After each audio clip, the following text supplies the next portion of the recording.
Change your heart, change your life, change the planet. Hey everybody, it's Tim Van Orden. Sitting in my sound room in my studio, about to go for a run.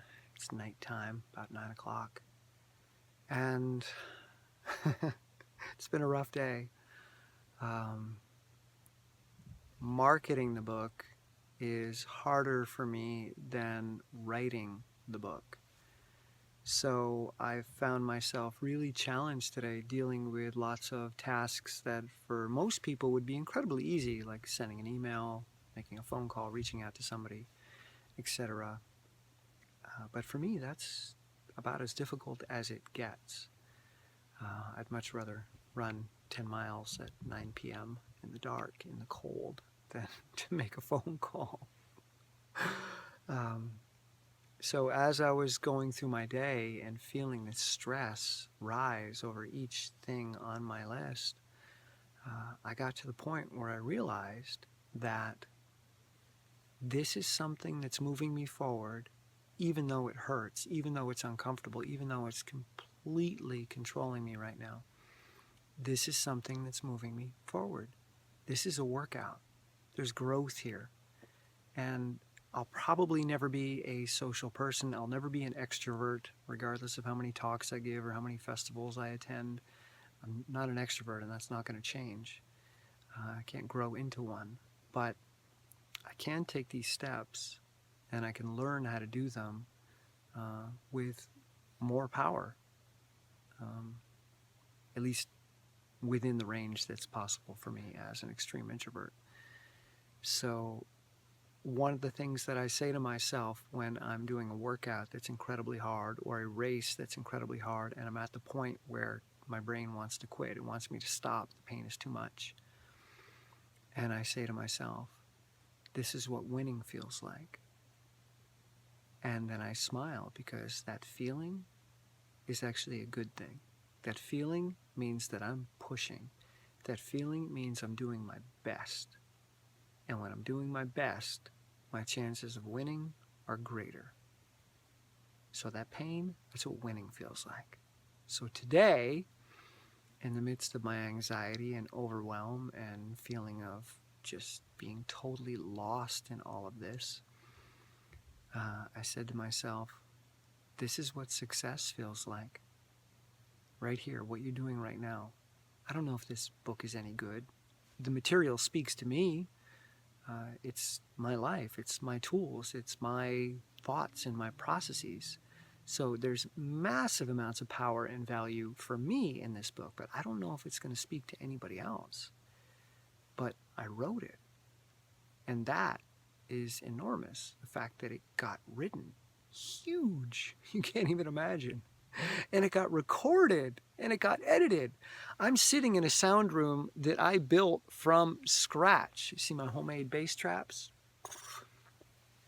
This is a soundproof room that I built so that I could record books like this.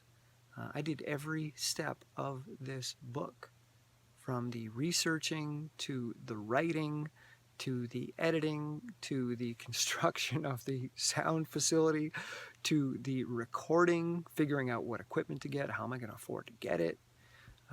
Then after the recording, I have to edit the audio, I have to normalize the audio, I have to compress the audio, I have to do a ton of stuff to the audio to make it clean and presentable, and that in itself is a massive education.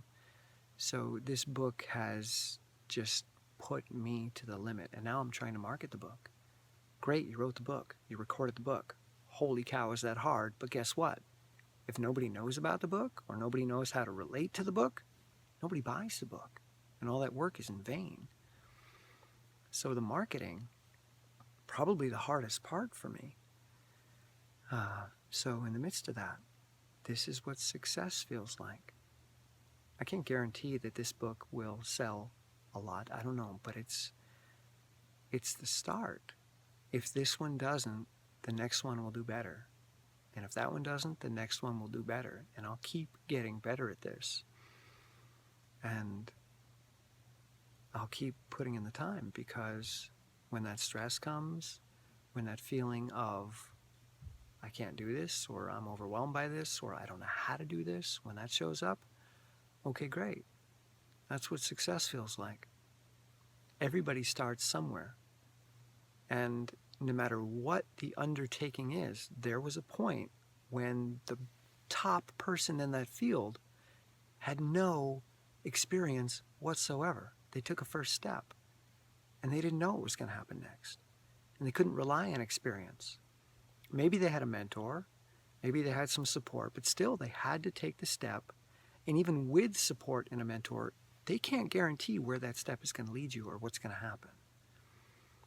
A lot of experts and pundits are quite often wrong in their assessment or future predictions. So when you feel that you can't do it, but you're in the midst of actually creating something, you're in the midst of actually doing something, rather than sitting back and not taking steps. But if you're actually taking the steps and you're feeling that, I don't know, I can't do this, that's what success feels like. That's part of that feeling. So the moment I say that to myself, I get to relax into it because I get to see what I'm doing. I'm marketing a book that I wrote and recorded. That's what I'm doing. Yeah, this is stressful, but holy cow, I've got a book. How cool is that? How many people wish they had this problem right now? Only people that write books have this particular problem. So wow, I'm really lucky to be in that group. So there we go. And yeah, I'm going to go for a run now. Clear my head, listen to my book, Fully Present. Not my book, but somebody else's book on mindfulness, Fully Present. I'm going to try to be at least partially present to the book while I run and avoid people texting. And I will get in touch with you soon. And if you want to check my book out and see what took place in this room, you can go to runningraw.com/store.html and get a copy and let me know what you think. Nobody's telling me what they think yet, so I'm scared. Are people freaked out, or maybe they just haven't read it yet? We'll go with that one. People just haven't taken the time to listen yet. That's what it is. All right.